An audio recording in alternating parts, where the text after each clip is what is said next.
जय जगन्नाथ जय माँ समलेश्वरी। आज समग्र ओडिशा विशेषकर पश्चिम ओडिशार स्वास्थ्य सेवा क्षेत्र पर एक गौरवमय दिवस। आज बुर्लार वीर सुरेंद्र साई मेडिकल कॉलेज परिसर में सुपर स्पेशलिटी हॉस्पिटल लोकार्पित करागला। यही अवसर में समस्त को मोर अभिनंदन और शुभेच्छा शुभकामना जनाऊँगी। बुर्ला मेडिकल कॉलेज और हॉस्पिटल समग्र पश्चिम ओडिशा पाई स्वास्थ्य सेवा क्षेत्र में विश्वास और भरोसार एक प्राण केन्द्र।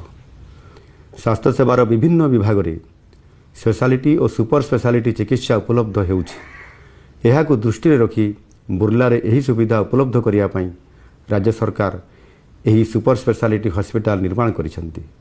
समग्र पश्चिम ओडिशा रे एक सरकारी स्वास्थ्य प्रतिष्ठान भाव में यह प्रथम सुपर स्पेशलिटी हॉस्पिटल। पश्चिम ओडिशार 13टी जिला सहित पड़ोशी छत्तीसगढ़ और झारखंड राज्यर जनसाधारण मध्य यही प्रकल्प द्वारा उन्नत स्वास्थ्य सेवा पाइपारे। पश्चिम ओडिशा रे उन्नत स्वास्थ्य सेवा प्रदान क्षेत्र में यह एक माइलस्टोन साब्यस्त होब। 3.40 एकर परिमित अंचल 150 कोटी टंका व्यय निर्मित यही हॉस्पिटल रे 9टी सुपर स्पेशलिटी विभाग रही। यह सहित उच्च मानर modular OT ICU complex DR X-ray system एवं सीटी स्कैन समेत विभिन्न आधुनिक व्यवस्था रही। एथिरे 58टी आईसीयू सहित मोट 272टी शज्या अच्छी। रोगी मानक अत्याधुनिक समसामयिक स्वास्थ्य सेवा प्रदान करिवारे एपरि सुविधा ओडिशा रे प्रथम। आउ एक गुरुत्वपूर्ण विषय होउछि सिकिल सेल रोगी मानक पई मध्य एही हॉस्पिटल सेवा जोगाई देबो। एही अत्याधुनिक सुविधा द्वारा स्वास्थ्य शिक्षा क्षेत्र में मध्य उन्नति आसिबार संभावना उज्जवल होइछि। उच्चतर शिक्षा और गवेषणा क्षेत्र में मध्य नूतन पाठ्यक्रम आरंभ होबार संभावना सृष्टि होइछि।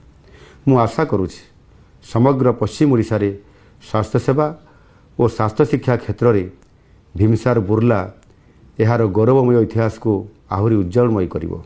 ओडिशार स्वास्थ्य सेवा क्षेत्र को एक नूतन दिग देवा पाई आम सरकार प्रतिश्रुतिबद्ध होई कार्य करुछि। गत एक वर्ष मध्य आम 4000 डाक्तर और पारामेडिक्स पदवी पूरण करिछु। आहुरी 5000 डाक्तर पदवी पूरण पाई प्रक्रिया आरंभ होइछि। राज्यर समस्त खाली पड़िथिबा पारामेडिक्स पदवी मध्य पूरण कराजिबो। स्वास्थ्य भित्तिभूमि उन्नति उपरे मध्य आमर स्वतंत्र गुरुत्व रहिछि। मुख्यमंत्री स्वास्थ्य सेवा मिशन रे चलित वर्ष बजेट रे 3881 कोटी टंकार स्वास्थ्य भित्तिभूमिर उन्नति पाई व्यवस्था करा जाइछि। राज्यर प्रत्येक ग्राम पंचायत रे आयुष्मान आरोग्य मंदिर प्रतिष्ठा करा जाउछि। जिला स्तरीय हॉस्पिटल गुड़िकर उन्नतीकरण करा जाउछि। राज्य रे आउ 4टी मेडिकल कॉलेज खोलिया पाई मध्य पदक्षेप निया जाउछि। राज्यर लोकों को बिना मूल्य रे उन्नत स्वास्थ्य सेवा जोगाई देबा पाई राज्य सरकार प्रतिश्रुतिबद्ध। सेथिपाई आम सरकार ओडिशा रे आयुष्मान भारत प्रधानमंत्री जन आरोग्य योजना कार्यकारी करिसेंती।